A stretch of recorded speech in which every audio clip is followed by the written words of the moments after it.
Hello friends, welcome back to my channel. ನೀರು ಪ್ಯಾಕೆಟ್ನಲ್ಲಿ ಇದೊಂದು ಹಾಕಿಬಿಟ್ಟು ನಿಮ್ಮ ಕಿಟಕಿ ಹತ್ರ ಕಟ್ಬಿಡಿ. ನಿಮ್ಮ ಮನೆ ಕಡೆ ಒಂದು ನೊಣ ಒಂದು ಸೊಳ್ಳೆ ಕೂಡ ಬರಲ್ಲ. ಹೆಚ್ಚಾಗಿ ಮನೆಯಲ್ಲಿ ನಾನ್ ವೆಜ್ ಅಡುಗೆ ಮಾಡುವಾಗ ಇಲ್ಲ ಹಣ್ಣುಗಳೇನಾದರೂ ತಂದಿಟ್ಟಾಗ ಚಿಕ್ಕ ಚಿಕ್ಕ ಸೊಳ್ಳೆಗಳು ನೊಣಗಳಿದೆಲ್ಲ ಜಾಸ್ತಿ ಬಂದುಬಿಡುತ್ತೆ. ಆ ಟೈಮಲ್ಲಿ ನೀವು ಈ ಟಿಪ್ಸ್ನ ಟ್ರೈ ಮಾಡ್ಬೋದು. ಓಕೆ ಫ್ರೆಂಡ್ಸ್, ಇದು ಯಾವ ರೀತಿ ಮಾಡೋದಂತ ನೋಡೋಣ ಬನ್ನಿ. ಇದನ್ನ ಮಾಡೋಕ್ಕೆ ಒಂದು ಪ್ಲಾಸ್ಟಿಕ್ ಕವರ್ ತಗೊಳ್ಳಿ. ಈ ರೀತಿ ಟ್ರಾನ್ಸ್ಪರೆಂಟ್ ಆಗಿರಬೇಕು, ಅಂದರೆ ಒಳಗಡೆ ಇರೋದು ಹೊರಗಡೆ ಚೆನ್ನಾಗಿ ಕಾಣಬೇಕು.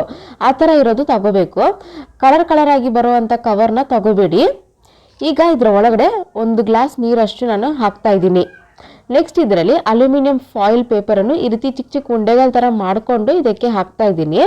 ಹೆಚ್ಚಾಗಿ ಹೋಟೆಲ್ನಲ್ಲಿ ಪಾರ್ಸಲ್ ಏನಾದರೂ ತಗೋವಾಗ ಅಲ್ಯೂಮಿನಿಯಂ ಬಾಕ್ಸ್ ಸಿಗುತ್ತೆ ಅಲ್ವಾ, ಅದನ್ನು ಕೂಡ ನೀವು ಕಟ್ ಮಾಡಿಬಿಟ್ಟು ರಿಯೂಸ್ ಮಾಡ್ಕೋಬೋದು. ನಿಮ್ಮ ಹತ್ರ ಅಲ್ಯೂಮಿನಿಯಂ ಫಾಯಿಲ್ ಇಲ್ಲ ಅಂದರೆ ನೀವು ಕಾಯಿನ್ಸ್ ಕೂಡ ಯೂಸ್ ಮಾಡ್ಬೋದು, ಅದು ಕೂಡ ವರ್ಕ್ ಆಗುತ್ತೆ.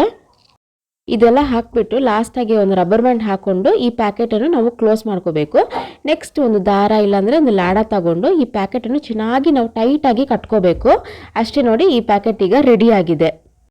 ಹೆಚ್ಚಾಗಿ ಅಡುಗೆ ಮನೆಯಲ್ಲಿ ಒಂದು ಕಿಟಕಿ ಇರುತ್ತೆ ಅಲ್ವಾ, ಆ ಕಿಟಕಿನಲ್ಲಿ ಈ ರೀತಿ ಗ್ರಿಲ್ ಕೊಟ್ಟಿರ್ತಾರೆ. ಈ ಗ್ರಿಲ್ಗೆ ಈ ನೀರು ಪ್ಯಾಕೆಟನ್ನು ಇಟ್ಟು ಚೆನ್ನಾಗಿ ಟೈಟಾಗಿ ಕಟ್ಕೋಬೇಕು. ನೋಡಿ, ಕೆಳಗಡೆ ಬೀಳೋದಾಗೆ ನೀವು ಟೈಟಾಗಿ ಕಟ್ಟಬೇಕು. ನೋಡಿ, ಇದರಲ್ಲಿ ಅಲ್ಯೂಮಿನಿಯಂ ಫಾಯಿಲು ಇಲ್ಲಾಂದರೆ ಆ ಕಾಯಿನ್ಸ್ ಹಾಕಿರೋದ್ರಿಂದ ಲೈಟ್ ರಿಫ್ಲೆಕ್ಟ್ ಆಗುತ್ತೆ. ನೋಡಿ, ಸೈಡಲ್ಲಿ ನೀವು ನೋಡ್ಬೋದು ಚೆನ್ನಾಗಿ ಲೈಟ್ ಹೇಗೆ ರಿಫ್ಲೆಕ್ಟ್ ಆಗ್ತಾ ಇದೆ ಅಂತ. ಈ ಲೈಟ್ ರಿಫ್ಲೆಕ್ಷನ್ಗೆ ಚಿಕ್ಕ ಚಿಕ್ಕ ಸೊಳ್ಳೆಗಳಾಗಿರ್ಬೋದು ಇಲ್ಲಾಂದರೆ ನೊಣಗಳು ಯಾವುದು ಕೂಡ ನಿಮ್ಮ ಮನೇಲಿ ಇರಲ್ಲ. ಈ ಲೈಟ್ ರಿಫ್ಲೆಕ್ಷನ್ ಬಂದುಬಿಟ್ಟು ಅದರ ಕಣ್ಣಿಗೆ ಒಂದು ರೀತಿ ಡಿಸ್ಟರ್ಬೆನ್ಸ್ ಥರ ಇರುತ್ತೆ. ಇದು ಸುಳ್ಳು ಇನ್ಫಾರ್ಮೇಷನ್ ಏನಿಲ್ಲ, ಇದು ಸೈಂಟಿಫಿಕ್ ಆಗಿ ಪ್ರೂವ್ ಮಾಡಿದ್ದಾರೆ. ಓಕೆ ಫ್ರೆಂಡ್ಸ್, ಇದನ್ನು ನಿಮ್ಮ ಮನೇಲಿ ಕೂಡ ಟ್ರೈ ಮಾಡಿಬಿಟ್ಟು ರಿಸಲ್ಟ್ ಹೇಗಾಯ್ತು ಅಂತ ನನಗೆ ಕಮೆಂಟ್ ಮಾಡಿ.